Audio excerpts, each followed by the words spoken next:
Welcome to Quitzel Films. Quitzel Films presents original audiobook series. আজ শুনবেন Belgian গ্লাসের দ্বিতীয় পর্ব। গল্পের ভাবনায় সৌপ্তিক দে, সৈমী ব্যানার্জি ও স্বাগত বাসু। গল্প রচনায় সৌপ্তিক দে। গল্পের প্রথম পর্বে আপনারা শুনেছিলেন নবদম্পতি অর্ণব ও ভূমি একটি অ্যান্টিক দোকান থেকে একটি পুরনো আয়না কিনে, যেটি ভূমি খুব যত্ন করত। অর্ণব কাজের সূত্রে বাইরে যাওয়ায় ভূমি একদিন তাদের স্টোররুম থেকে কিছু ক্যাসেট সহ একটি টেপ রেকর্ডার আর একটি ডায়েরি পায়, যেটি থেকে সে জানতে পারে অর্ণবের অতীত এবং তার প্রাক্তন স্ত্রী জয়ার কথা। একদিন ইন্সপেক্টর সমাদ্দার অর্ণবকে ফোন করে জানায় যে তার কারখানার একজন কর্মচারী খুন হয়েছে। আজকের পর্বের বিভিন্ন চরিত্রে রয়েছে মধুবন্তী ব্যানার্জি, সৌপ্তিক দে, স্নেহা পল, কল্যাণ বৈদ্য, রোহিত দত্ত ও সুরিত ব্যানার্জি। গল্পের সমগ্র পরিচালনায় রয়েছে স্বাগত বাসু ও সৈমী ব্যানার্জি। শুরু হচ্ছে বেলজিয়ান গ্লাসের দ্বিতীয় পর্ব।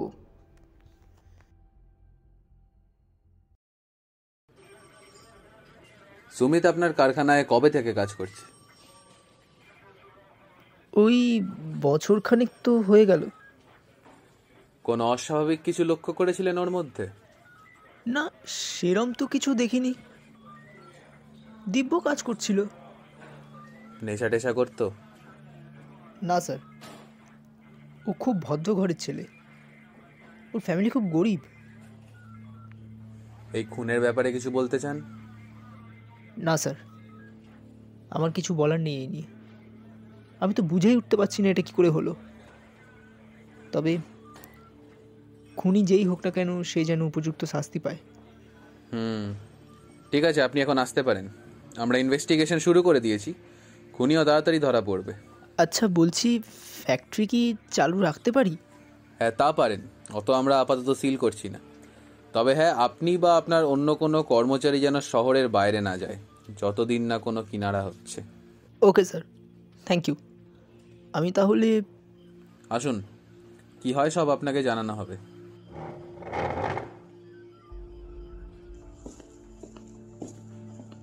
অর্ণব উঠে গেলে পাশ থেকে একজন কনস্টেবল বলে উঠল, सर ये केस मत लीजिए। क्यों? केस बहुत कॉम्प्लिकेटेड है, सब फंस जाएंगे। তাই নাকি? তব তো ইয়ে লেনা হি পড়েগা। ফাঁসতে আর হাসতে দুটো জিনিসই আমার ভালো লাগে।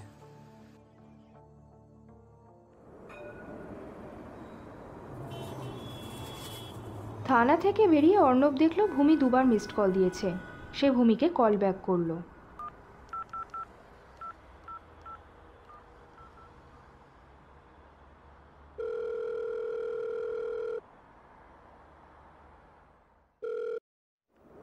হ্যাঁ ভূমি,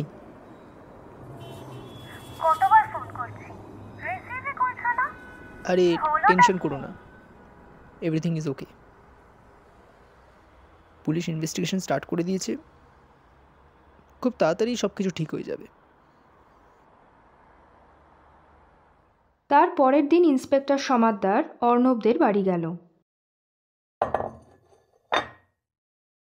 অটোপসি রিপোর্ট এসে গেছে। It's pure murder.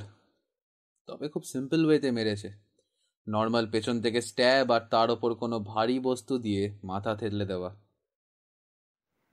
আমি তো এটা কিছুতেই বুঝতে পারছি না যে সুমিতকে খুনটা করলো কে। ওর যে কেউ শত্রু থাকতে পারে তা আমার জানা ছিল না। কি জানেন, কে যে আপনার শত্রু আর কে যে আপনার বন্ধু, সেটা জাজ করা খুব কঠিন। ঠিক বলেছেন অফিসার, কাছের মানুষরাই সবচেয়ে বেশি বিশ্বাস ভাঙে। কথাটা শুনে অর্ণব ভূমির দিকে তাকালো, কিন্তু কোনো কথা বলল না। আচ্ছা, আজ তাহলে উঠি। কিছু জানতে পারলে জানাচ্ছি।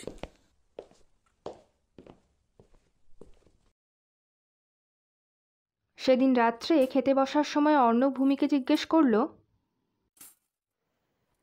আজকে রাতে কি বানিয়েছো?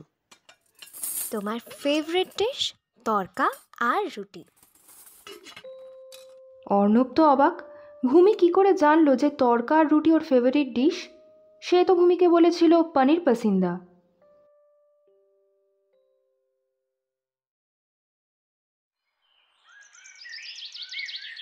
পরের দিন ইন্সপেক্টর সমাদ্দার আবার ফোন করলো। হ্যাঁ অর্ণববাবু, সুমিতের পরিবারের থেকে জানতে পারলাম যে সেদিন রাত্রে নাকি সুমিত দার্জিলিং থেকে ফিরছিল। হ্যাঁ স্যার, মানে আমি ওকে একটা কাজে দার্জিলিং পাঠিয়েছিলাম। সেটা আমাকে তো একবারও বলেননি। আর আরো একটা কথা, আপনি বলেছিলেন সুমিত খুব ভদ্র ঘরের ছেলে, নেশা একদম করে না। কিন্তু আমরা খোঁজ নিয়ে দেখেছি ও প্রত্যেকদিন বাড়িতে নেশা করে যেত, আর এক একদিন ওর বউকেও ফিজিক্যালি অ্যাসাল্ট করতো। না মানে আমার সামনে তো কোনোদিন এসব করেনি। আর ও বাড়িতে কী কী করতো সেসব আমি কি করেই বা জানবো বলুন? এখন কথা লুকিয়ে রাখলে হিতে বিপরীত হবে। যাই জানানোর হবে সেটা জানিয়ে দেবেন, তাহলে আপনাদেরই মঙ্গল। এই বলে সমাদ্দার ফোন কেটে দিল। অর্ণব ড্রয়িং রুমে এসে দেখল ভূমি আয়নাটার সামনে দাঁড়িয়ে। সে এক দৃষ্টিতে তাকিয়ে রয়েছে আয়নাটার দিকে। অর্ণব গিয়ে তার পাশে দাঁড়াতেই সে দেখল ভূমির চোখে মুখে বদল এসেছে। ভূমি? ভূমির কোনো সাড়া নেই, সে পুরো স্থির হয়ে দাঁড়িয়ে আছে। অর্ণব হালকা ধাক্কা দিয়ে ডাকল। ভূমি তার সম্বিত ফিরে পেল। আয়নার ভেতরে ওটা কি? আয়নার ভেতরে? কে ছিল? কাকে দেখেছো? একটা অন্য মেয়ে, মুখে রক্ত মাখা, চোখ মুখ যেন ঠিকরে আসছে। আমার ভয় করছে খুব। ভূমি, রিল্যাক্স। তুমি ভুল দেখেছো। বসো, এখানে বসো, জল খাও। ভুল দেখেছো তুমি, রিল্যাক্স। তারপর বেশ কয়েকদিন কেটে গেল। সুমিতের খুনের কিনারা তখনও চলছে। ইন্সপেক্টর সমাদ্দার কোনো উত্তরই খুঁজে পাচ্ছে না এই কেসের। একদিন অর্ণব হন্তদন্ত হয়ে থানায় গেল। Sir help me out, please help me out. এ কি অর্ণববাবু, আপনি এখানে? কি ব্যাপার? স্যার, আমার যে অ্যাকাউন্টেন্ট বিনয় গত 3 দিন ধরে মিসিং। আচ্ছা, লাস্ট কবে দেখেছিলেন? ওই তো লাস্ট ও ফ্যাক্টরিতে এসেছিল গত সোমবার। And today is Friday. কোথায় যেতে পারে, এনি আইডিয়া? না স্যার, কোথায় বা যাবে ও? ওর ফ্যামিলি বা রিলেটিভ বলতে তো কেউ নেই। ঠিক আছে, আপনি আসুন, আমরা খোঁজ করছি। কিছু জানতে পারলে জানাবো আপনাকে। 2 দিন পর ইন্সপেক্টর সমাদ্দার ফোন করলো। হ্যাঁ অর্ণববাবু, শীঘ্রই আপনার ফ্যাক্টরির পাশ দিয়ে যে জঙ্গলটা গেছে ওখানে চলে আসুন। কেন?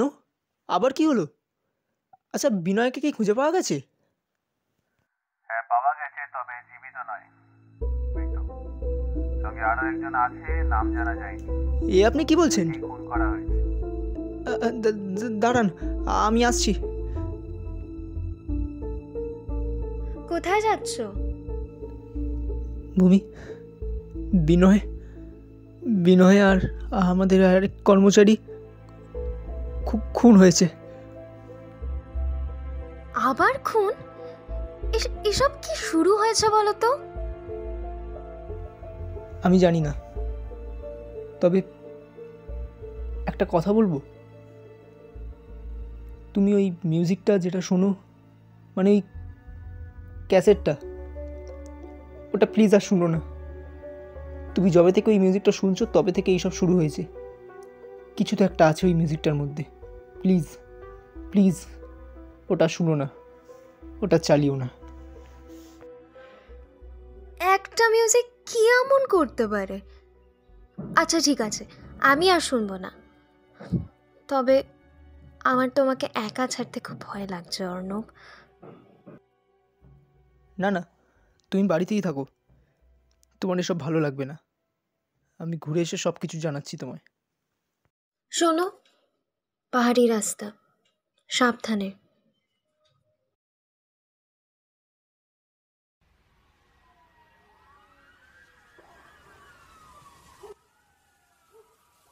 অর্ণব মার্ডার সাইটে পৌঁছলো।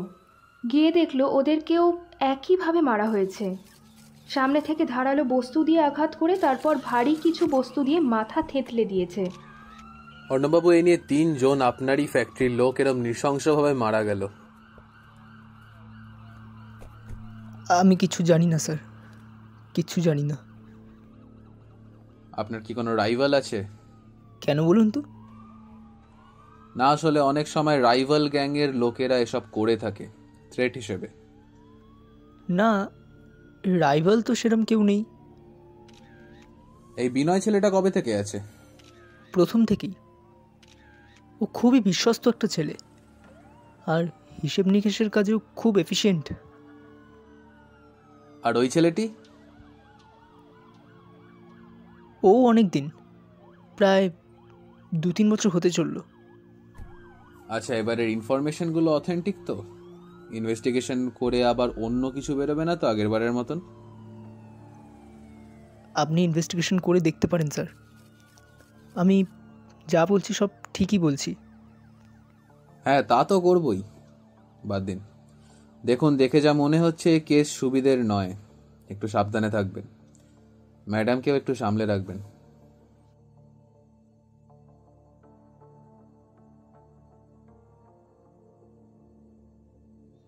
এরপর আরও কয়েকটা খুন হলো। কালিম্পং শহরে হাই অ্যালার্ট জারি করা হলো।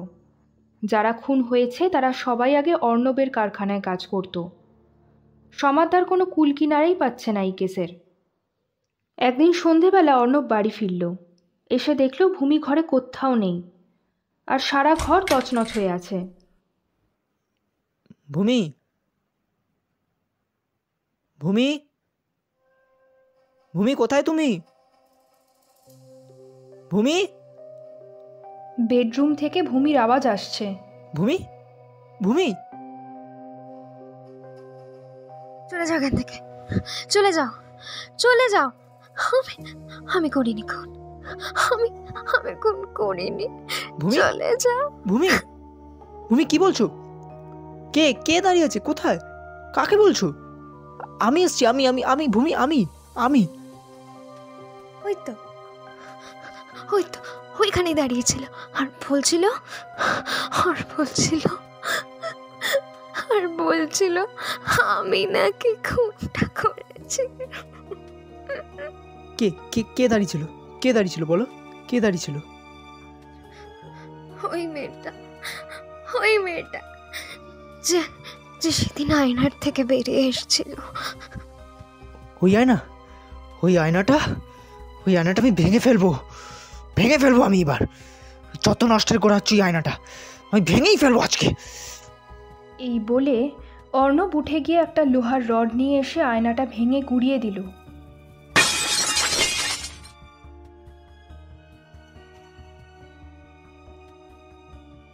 বেশ কয়েকদিন কেটে গেল এইভাবে। পরিস্থিতি কিছুটা থিতু হয়েছে। ভূমি এখন আর আগের মতন আচরণ করে না, কিন্তু সুমিত আর বিনয়ের খুনের তদন্ত এখনো চলছে। এরই মধ্যে একদিন ভূমি বলল যে সে কলকাতায় বাপের বাড়ি যাবে কয়েকদিনের জন্যে। অর্ণব ভাবল এই হচ্ছে সুযোগ। ভূমিকে বাপের বাড়ি পাঠিয়ে দিলে কাজের কোনো অসুবিধেই হবে না। কথা মতো তার 2 দিন পর ভূমি কলকাতার উদ্দেশ্যে রওনা দিল। অর্ণবও বেশ ভালোভাবে তার কারবার চালাচ্ছে। একদিন অর্ণব বাড়িতে বসে রয়েছে। তার ম্যানেজার তাকে ফোন করে জানালো এক্ষুনি একবার ফ্যাক্টরিতে আসতে। অর্ণব কথা মতো ফ্যাক্টরিতে গেল। গিয়ে সে যা দেখল সেটার জন্য অর্ণব একদমই প্রস্তুত ছিল না।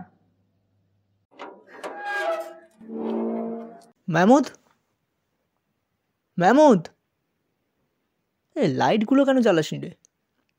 তো অন্ধকার। মাহমুদ কই গেলি? মাহমুদ? Welcome mister Arnab Majumdar. চমকে গেলে তাই না?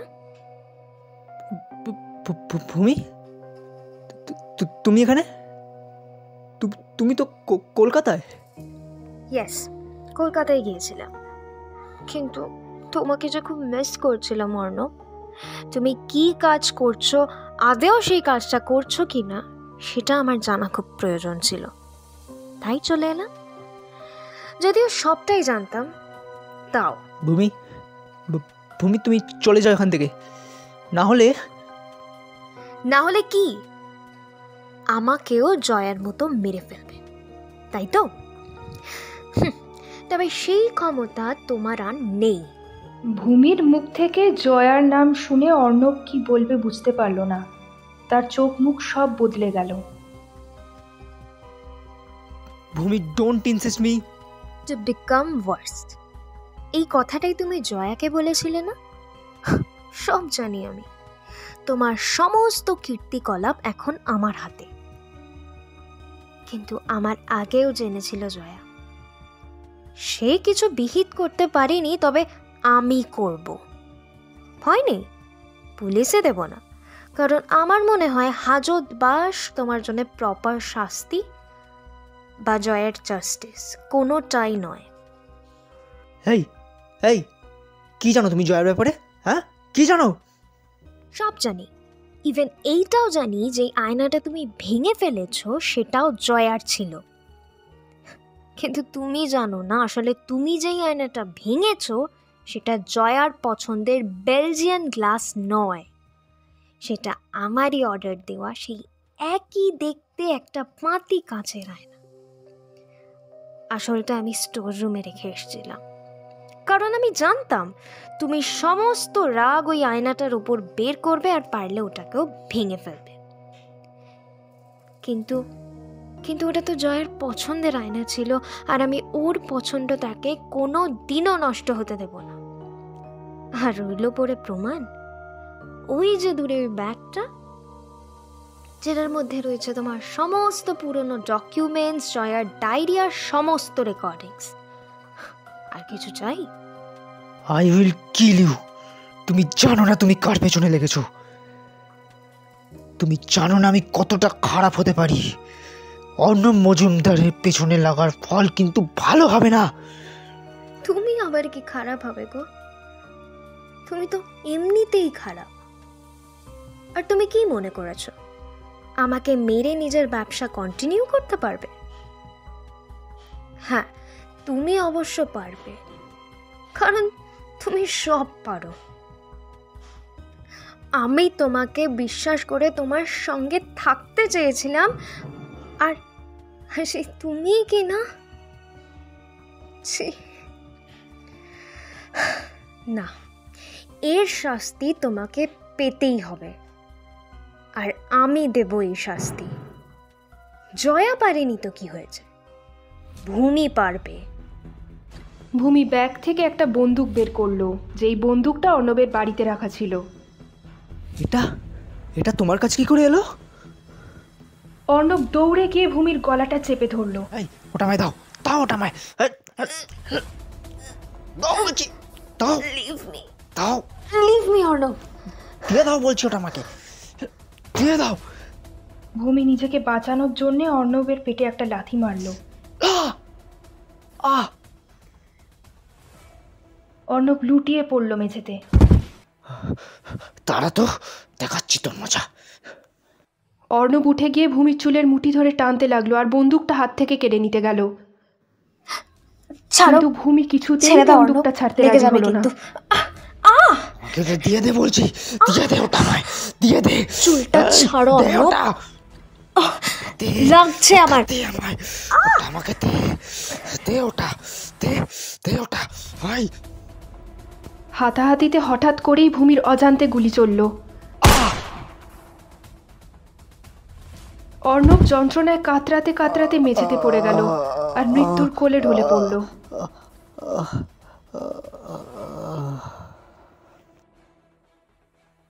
ভূমি বন্দুকটা ফেলে দিয়ে অর্ণবের পাশে বসে পড়ল। তার চোখে মুখে কোনো অভিব্যক্তিই নেই। সে একদম শান্ত প্রকৃতির হয়ে গেছে। তার জীবনে হারানোর আর কিছুই নেই, না আছে আর কিছু পাওয়ার।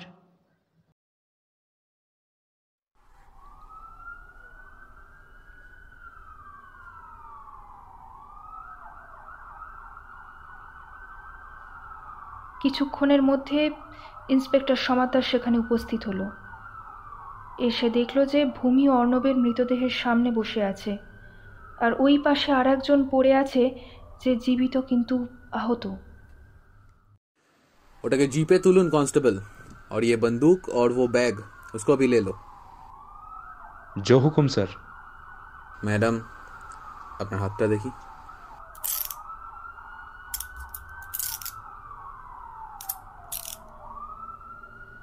সমাদদার ভূমির হাতে হাতকড়া পরিয়ে তাকে জিপে তুলল।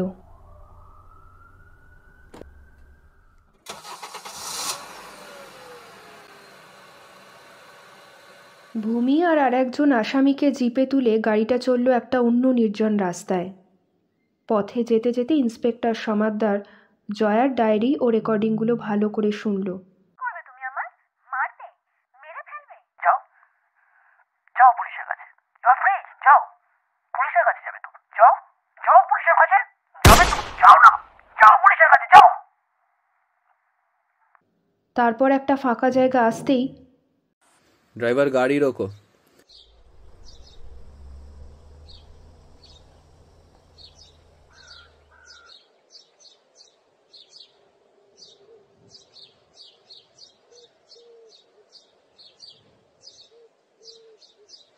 ওই নাম ম্যাডাম, আপনিও নামুন।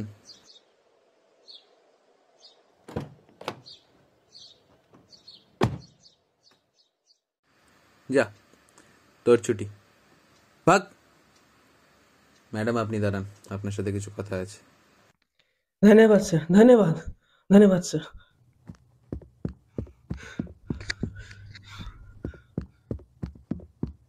আসামি দৌড়ানো শুরু করতেই সমাদদার তাকে পেছন থেকে গুলি করল।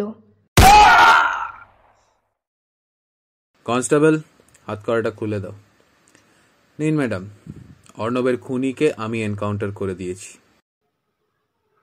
খুনি তো আমি অফিসার, শাস্তি আমায় দিন। না ম্যাডাম, আপনি অর্ণবকে খুন করেননি, আপনি খুন করেছেন সিস্টেমকে, যেই সিস্টেম হাজারো অর্ণবকে পুষে রেখেছে। যদিও আপনার আগেও এই কাজ করেই ফেলেছিল জয়া, মানে অর্ণবের আগের স্ত্রী, আপনি সেটা কমপ্লিট করলেন। নিজের স্বামীকে নিজের হাতেই মারলাম, কিন্তু আমার মনে হয় আজ এটা না করলে ও যোগ্য শাস্তি পেত না, আর জয়াও জাস্টিস পেত না। আপনার পাঠানো ডিটেলসগুলো অনেকটাই সাহায্য করলো। ভূমি ভাবলেশীনভাবে বলল, আমার না, মানে জয়ার। আপনি যদি কলকাতায় ফিরে যেতে চান তাহলে আমাকে বলবেন, আমি ব্যবস্থা করে দেব। না, আমি এখানেই থাকবো। আপনাকে কোথাও ড্রপ করে দিই? তার দরকার পড়বে না অফিসার, আপনি আসুন।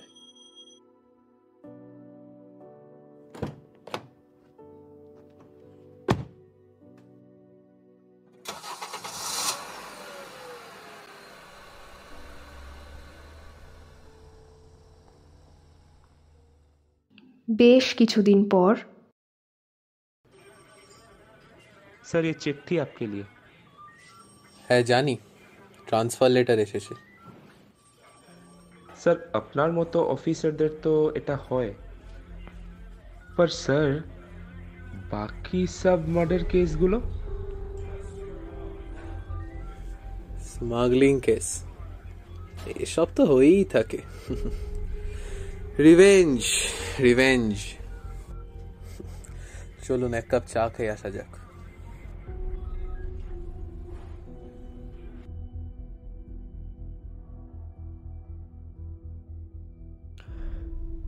শুনছিলেন বেলজিয়ান গ্লাস। গল্পের ভাবনায় শৌক্তিক দে, সৌমি ব্যানার্জি ও স্বাগত বাসু। গল্প রচনায় শৌক্তিক দে, গল্প পাঠে মধুবন্তী ব্যানার্জি। অর্ণবের ভূমিকায় শৌক্তিক দে, ভূমির ভূমিকায় স্নেহা পল, ইন্সপেক্টর সমাদদারের ভূমিকায় কল্যাণ বৈদ্য, কনস্টেবলের ভূমিকায় সুরিত ব্যানার্জি ও আসামির ভূমিকায় রোহিত দত্ত। সমগ্র পরিচালনায় সৌমি ব্যানার্জি ও স্বাগত বাসু। এডিট ও সাউন্ড ডিজাইনে শৌক্তিক দে। ব্যাকগ্রাউন্ড মিউজিক সৌমি ব্যানার্জি ও শৌক্তিক দে। পোস্টার ডিজাইন শৌক্তিক দে ও স্বাগত বাসু। আমরা খুব শীঘ্রই ফিরে আসবো আরও একটি রোমাঞ্চকর গল্প নিয়ে। আরও এই ধরনের রোমাঞ্চকর গল্প শুনতে সাবস্ক্রাইব করুন আমাদের চ্যানেল কুইটজাল ফিল্মস।